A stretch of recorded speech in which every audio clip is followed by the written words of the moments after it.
Alright.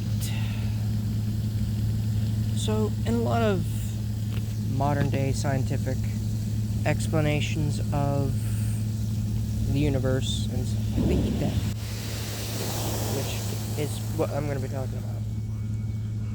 The heat death posits that all things stop, right? That the very foundation of atoms break down and fall apart. That, I think they're called quarks. I don't know off the top of my head, but that they start spilling out of the atoms, components.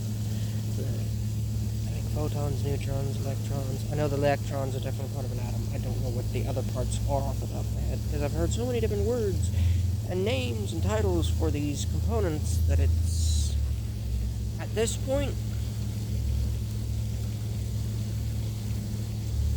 not exactly important to me what it is. Just understanding that it works. There's a positive a negative, and a neutral. Anyways, it supposes that the very nature of an atom is to break down into its constituent components and break down even further. That doesn't ring right. Because energy and matter cannot be created or destroyed. It exists. Therefore,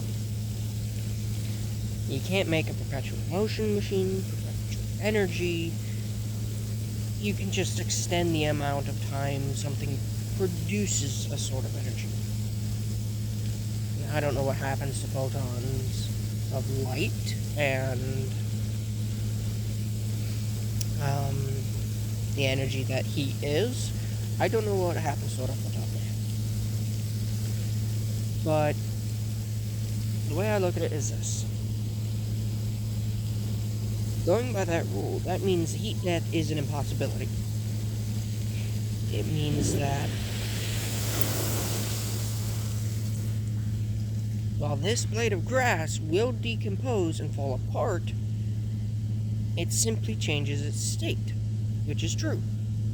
Something like this blade of grass will break down into its mineral composites and a few other things, either in an animal's stomach or on the ground. And in that process, it is changing states. It is trading electrons and whatnot, gaining more, losing more, whatever. In that process, energy is not destroyed. It is not created either. It is simply changing from one state to another. So by that logic, the heat death of the universe is an impossibility. Well, I posit, and this is me saying I disagree with conventional science, which I'm not saying they're wrong. I'm not saying they're right either. I am saying I disagree. Let me make this clear. I am not an expert. But my theory is that as, say, a star explodes, it decompresses it. It shoots out jets of raw material out into the universe.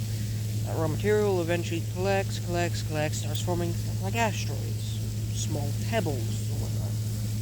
Eventually enough to gather together that they form a large asteroid. That large asteroid starts collecting other smaller asteroids, and eventually becomes a small body. And eventually gets bigger and bigger and bigger until it's absorbed in the majority of the raw materials of its environment, and the rest of the materials are far enough away that it can't absorb more. And it will either fly off, get caught by a gravitational well of some sort, either become a moon, asteroid, ring, or just crash into something being absorbed. Like with Earth. A planetoid body crashed into Earth. Now, a good chunk of it broke off, forming part of the moon and the rest of our Earth. And it changed states enough that the moon was put into a gravitational orbit of the Earth. And the Earth gained some mass, which pulled more stuff in.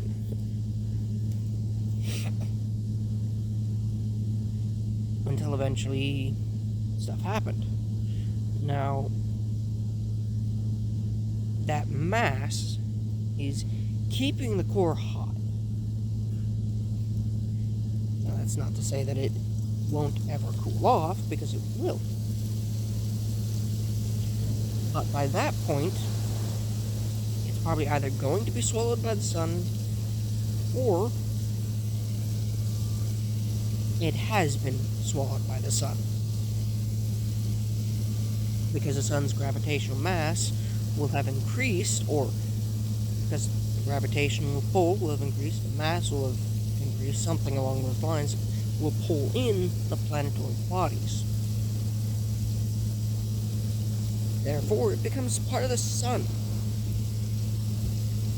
Now, what happens after? I mean, depends on the star, depends on how much mass the star has, because if it collapses down into a black hole, it just becomes a storage base for more material.